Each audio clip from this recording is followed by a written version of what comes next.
Hello everyone, Evasion here and welcome back to another video. In today's video I'm going to talk about my macros and keybinds, as a lot of people have been requesting to know what I use. And also in the description below I am going to leave links to Google documents containing my keybinds and also the macro list, as well as the macros, I guess, just to make it a little bit easier. So definitely check the description if that's what you're looking for. But anyway, I'm going to spend the rest of the video talking about them and maybe a couple other macros that aren't necessarily rogue specific. So if you play alts or you don't play rogue, this video could still be useful to you. And thank you for the overwhelming support on the last video. I actually can't believe that we smashed the 100 likes thing in the first like 5 or 6 hours. That's unbelievable. But without further ado, let's hop into these macros and keybinds. My first macro that I'm going to talk about is this Sap Macro. I've had this, I'm not going to say this out loud because this macro is ridiculous. I've had this for a very long time, since probably Wrath of the Lich King, and basically this macro is just going to like try to spam target people that are close to you in Sap. So it's kind of an alternative method for spamming tab and spamming your Sap keybind at the same time. The situations where this is good is if you're in World PvP or you're in maybe even a Battleground.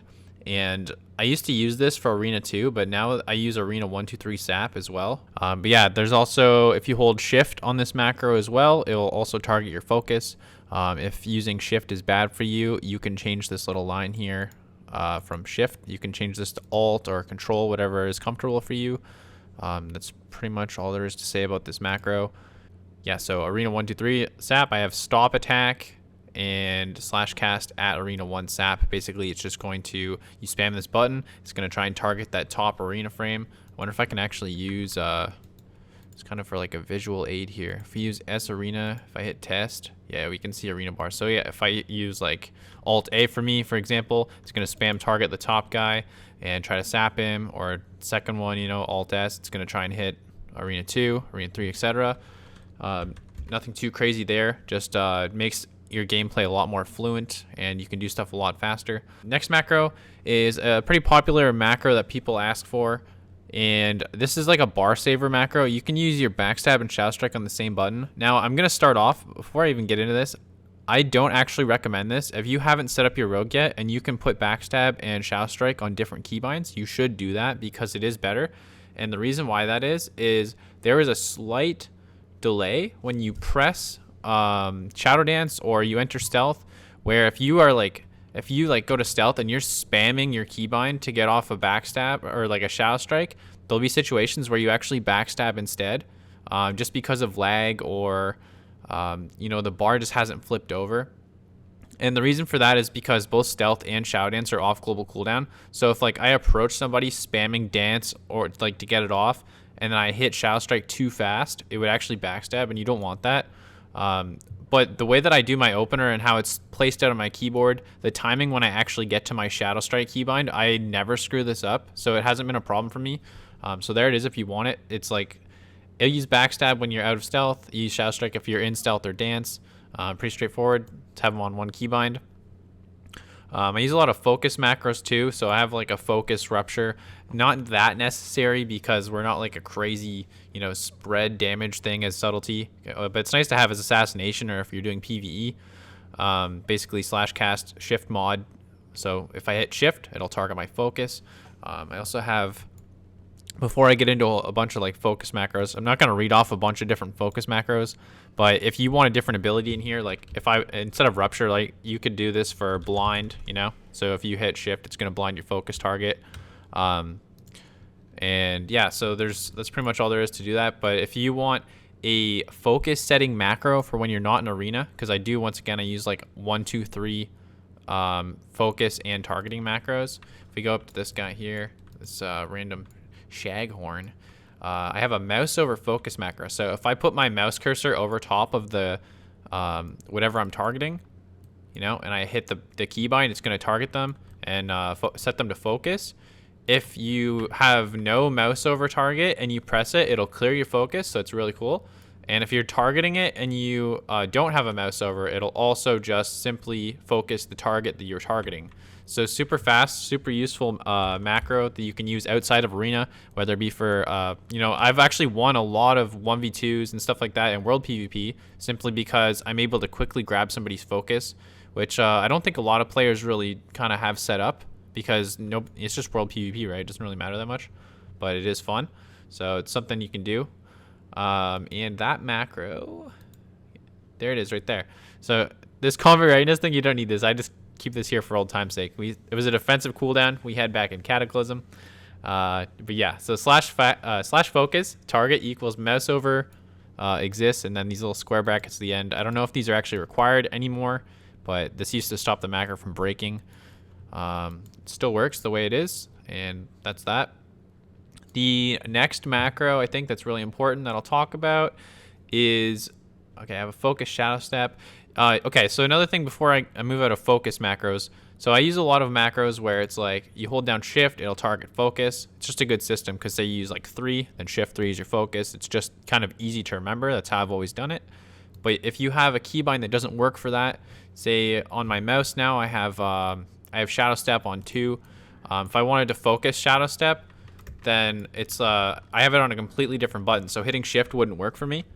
So in this situation, I have just slash cast target equals focus and then the ability. So you could use this for whatever you want. Say like maybe you use, like I use blind on scroll forward. Maybe I wanted my focus blind to be scroll back. Obviously a focus mod macro would do nothing for me. So I would, make one of these macros and then bind that to the button I wanted to be my focus keybind. All right, moving along here, we have focus kidney shot. So we already know how to make focus macros. You would just put kidney shot into this macro template right here. Okay, step 1 and 2 for my party. This macro is probably my favorite macro, I think. I don't know. So basically, I have shadow step, I have focus shadow step, and I also have a shadow step for my teammates. So basically, I can't really show this off right here because I don't have any teammates in my party. But if I press my keybind, it's going to shadow step my top party frame. So, if I had, I think I can kind of emulate this here. If I hit my keybind, it's going to shadow step. And if I hold Alt and I hit the same keybind, it's going to target the second one and step to them. Maybe the hunter's going in to trap your healer, but you just you instantly teleport to your healer with shadow step and you just stand on top of them, eat the trap. Super smooth. It's really good for running. I got 1, 2, 3 cheap shot. This is kind of experimental. I don't really use this. Okay, Trinket Macro.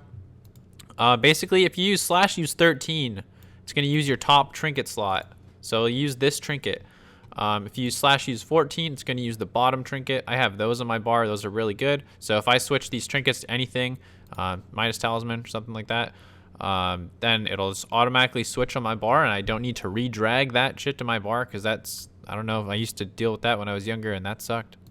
I have a Shadow Dance and Symbols of Death bound together, and the reason why I do this is there's some situations where my keybinds are just too shit to do everything super fast.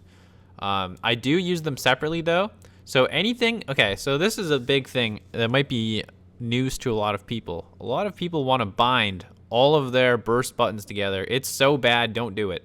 It sucks because I understand it's hard to press all of your buttons really fast when you first start off playing, because we have Cold Blood, Symbols of Death, Shadow Dance. All of those are off global. There's a lot of stuff to press, but there are situations where you don't want to press all of those for no reason. And so anytime you ever do something like this where you have Dance and Symbols of Death bound together, make sure you have them bound separately or you're just hurting yourself. I don't bind my trinket. That's something I'm going to talk about, that burst macro. I don't bind my trinket into that burst macro because when you use Drestagath, there might be a situation where you don't want to auto press that shit. So if you're using a damaging trinket, like a trinket that does damage, but the trinket is on global, Drestagath is not. But if you use one that is like a Maledict or something like that, if we ever have trinkets like that in the game again, your macro will break. You don't want that. But yeah, okay, we're going to move on to the next thing. I have a macro here that's really good if you're not a rogue. Back in previous versions of WoW, this actually used to be one button. So this is why this macro became a thing. But you could do this for anything. Basically, I target something and it's going to use Dispel, right? And then if I target myself with Alt, it's going to Dispel me, which is actually a totally different ability, right? This is Dispel Magic.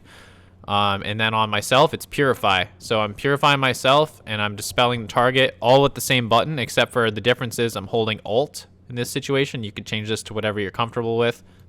All right, so I'm gonna quickly go over my keybinds, and basically, there's no real right or wrong way to do this. So if copying my binds doesn't work for you, that's totally okay. But it should just give you some ideas maybe as to what to keybind your stuff to. So my sap is on 1. The reason for that is because I want sap to be something I can perform really fast, and that is definitely a very fast button for me to hit. Yeah, backstab's on 2. 2 is a good button. You want your general rotation keybinds to be between, say, 2 and 5 or 1 and 5.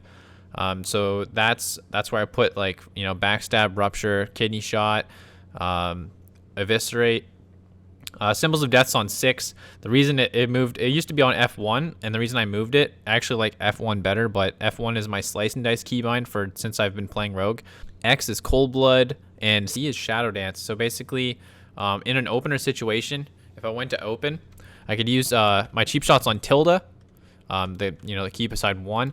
So if I use, this thing will die in like one shot. I'm not even gonna hit it, but I use like tilde, and then I would use, I could use like 3 for rupture. So I'm scrolling across the keyboard, and then I skip down with my index finger, and I could use like the essence on V, and then C for Shadow Dance, X for symbols of or Cold Blood, and then I hit 2, so back up again. That's like a different finger, so it's like instantly. I can use my Shadow Strike. I could use Shadow Strike again and do a kidney shot on 4. Then Mark for Death on Shift R into a 5. So it's like every time I use a motion on my rotation, I'm very close to the next thing that I need to do, or I'm using a different finger. It might be like an over explanation, because it's pretty hard to do something like bad for keybinds. A bad example would be like, I gotta hit, this is the reason I actually moved rupture. I used to have rupture on 6, and my cheap shots on tilde. So to do tilde and then go immediately to 6 for an opener where you'd use like that instant rupture like we used to do in BFA a lot, and it's still okay now with the Knight's Vengeance trades, but it'll be less good in Shadowlands. But yeah, to go from tilde to 6, really bad. That's too far, but it just spreads you like too far across the keyboard. But by having it on 3, it's very, very, very close together by comparison. Then I have things like my trinkets that I would add in during those situations on mouse buttons. Control 5 on my keyboard is actually a mouse button, and this right thing here is actually 6 on my mouse as well. So they're being hit at the same, during that rotation, I can press those when and where I want to without actually worrying about screwing up my opener rotation by needing to press an extra button with my left hand. I use kick on F. Something that's really good about that is just F is a good F, R, 3 or 4. Like those are all really good keybinds for using interrupts. Something you want a really, really fast keybind for that. And yeah, index finger is definitely fast as hell. Shadow Step on a mouse button. There's no real preference as to why it's on a mouse button. It's just I wanted it to be fast back in the day. Shadow Step Kidney. I can Shadow Step Kidney with there's like 3 different keybinds, but it's all instant because I'm using both my left and right hand. That's the other reason why I have a Shadow Dance on C, which is the burst macro, but I also have Shadow Dance by itself on a mouse button, because then I'm able to Shadow Dance Sap stuff, and I use 1 for Sap, and Shadow Dance is 7 on my mouse. I'm still getting used to that. Actually, that's an adaptation I made recently, and it's gonna be very, very insane once I get good at it, because it's just like, you're utilizing more. You're not like trying to do something fast. You are doing it fast because you're taking full advantage of your keyboard and your control setup. I'm not sure there's too much other specific things I need to go over as far as my keybinds. Alt 2 evasion, Alt 3 sprint, pretty standard stuff, just good keybinds. Vanish on R and Cloak of Shadows on T. A lot of people might prefer to use those on different keybinds. The reason that I have them on R and T is because back in the day, you could use Vanish to spell batch. Like you could immune CC and stuff like that by vanishing at the correct timing. So I've never really changed this. I like having it on R because it's just a really fast button. If I need to vanish sap somebody, sap's 1, R is vanish. It's really fast. Cloak of Shadows right beside it. Sometimes you need to cloak and vanish together, especially in like battleground or world situations. Obviously you want to avoid it if you can, but it's nice to have them like near each other. So a lot of my main buttons are definitely really close around your movement keys. I use Q, W, and E to move. Some people probably prefer W, A, and D. But the reason I do that is because I like to have A, S, and D as my arena targeting for 1, 2, and 3, and then Shift, A, S, and D is my focus arena targeting. I'll leave a link to all of those in the description though, like I said. Oh, I actually left out one thing, and it's a little ironic that it's my stealth macro of all things. My stealth macro, this is a really important last thing, so if you're still here, you're getting rewarded right now. Stealth macro, okay, my macro for stealthing is /stop attack, /stop casting, /cast stealth. Pretty basic, plain and simple macro. The reason why this is insane is my stealth is bound to 1 on my mouse. That's where my thumb sits on the mouse, okay? So I am always sitting on my stealth keybind, and the reason why that's so good, you're playing no voice 2s or something, you're playing with a mage, and the mage sheeps the guy that you're targeting, that you're auto-attacking, and you're trying to run away. You're not going to break it because you are always ready to stop your character from attacking. I think that is the most useful macro I have on my entire character, having the ability to stop attack with a keybind. But yeah, anyway, guys, that's going to do it for this video. If you've enjoyed this video, please be sure to give it a like. And yeah, I hope you guys all have a good day, and we'll see you guys in the next video. Ciao.